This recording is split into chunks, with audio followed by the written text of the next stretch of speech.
মানুষ বা বাংলাভাষী এখানকার কোনো নেতৃত্ব, কোনো দলের লোকজন কিন্তু তৃণমূল কংগ্রেসের মানুষ কিন্তু অত্যাচার করে না বা তাদের ওপরে কখনো চড়াও হয় না। কিন্তু আমরা দেখতে পাচ্ছি বিজেপি শাসিত রাজ্যগুলোতে ক্রমশই আমাদের ওপরে অত্যাচার হচ্ছে, আমাদের যে মানুষগুলো কাজ করতে যাচ্ছে। এর প্রতিবাদে আমাদের মমতা বন্দ্যোপাধ্যায় এবং অভিষেক বন্দ্যোপাধ্যায় ভাষা আন্দোলন শুরু করেছেন। তার সেই ভাষা আন্দোলনে আপনারা যারা সামিল হয়েছেন তাদেরকে আন্তরিকভাবে ধন্যবাদ এবং অভিনন্দন জানাচ্ছি। আর সাথে সাথে এটাও বলে দিতে চাই যে আমরা ভাষা আন্দোলন এবং বাংলায় যারা বাস করে, সে যে ভাষার মানুষই হোক না কেন, যে সম্প্রদায়েরই মানুষ হোক না কেন, যে শ্রেণীরই মানুষ হোক না কেন, তাদের সাথে আমরা আছি।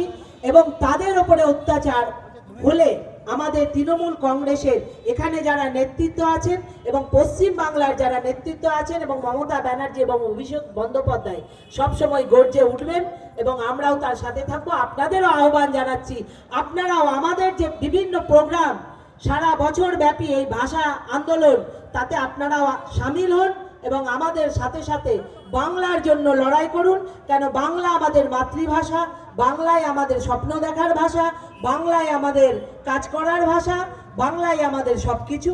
তাই বাঙালির পাশে, বাংলার পাশে আপনারা থাকুন। জয় বাংলা, জয় হিন্দ, বন্দে মাতরম। তৃণমূল কংগ্রেস জিন্দাবাদ, মা মাটি মানুষ, মমতা ব্যানার্জি জিন্দাবাদ, অভিষেক বন্দ্যোপাধ্যায় জিন্দাবাদ।